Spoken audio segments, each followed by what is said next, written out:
We're going to be starting with sewing our darts. I have tried this both ways, both sewing the darts before attaching these to the vinyl and after, and it is definitely easier before. I like to mark my darts by doing this. I place the pattern piece on it and then I fold it over where the fold is and I make a good crease in there. I can see that crease pretty clearly when I go to sew. If that's not enough for you, you might want to trace that with a fabric marking pen. I'm going to do that for both bottom pieces, and then we're going to do it for a top.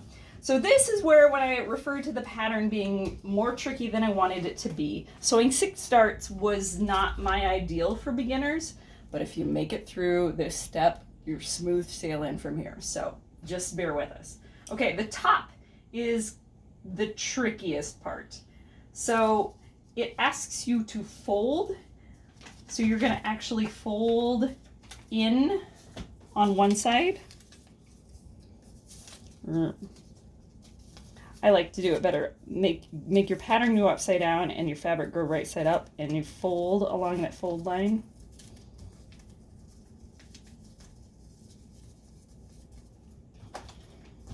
And press once, and then you're going to fold the dart for another line. We do that on both sides. Another trick I've found is if you want to just cut that shape of that square out, once you figure out where to fold it, you can just mark that in place.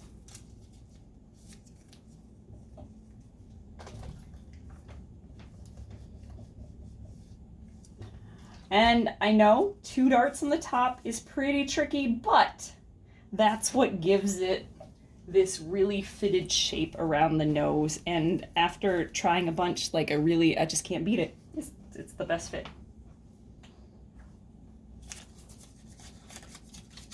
So here we're gonna do that again to the bottom piece.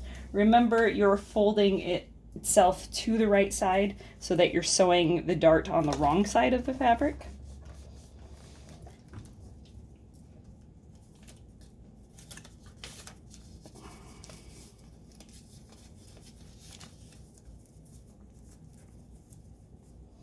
And I'm a person who likes to press my darts in, but again, you can do this by just marking them.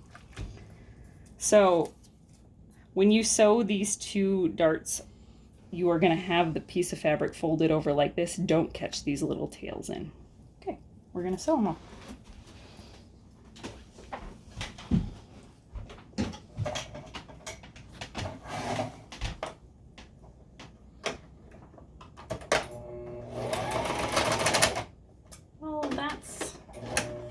That's fun for a video. I'm threaded wrong.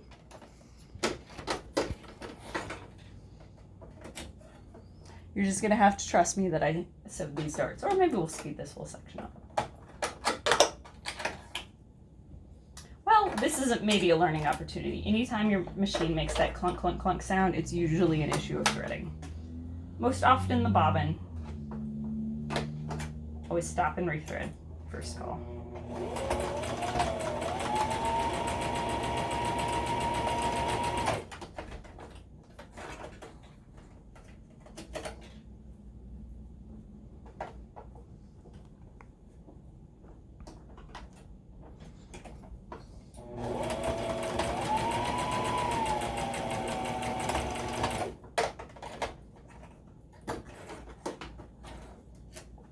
That's one top piece.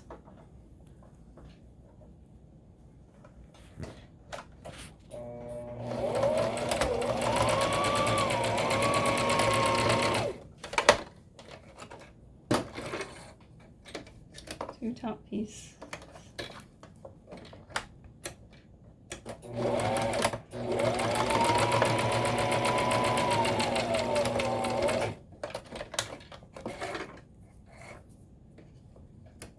How did you know where to sew?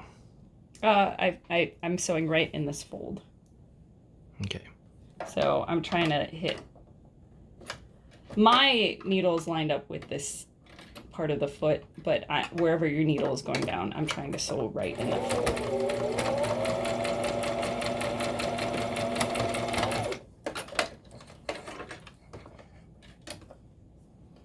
And here's the last one.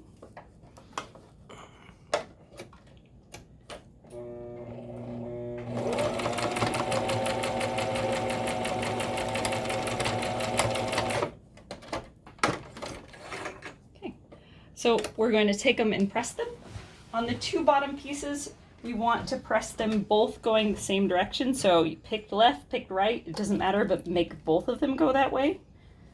And the reason for that is if they're both going that way when they are set like this, when you put them together, one will be going the opposite way.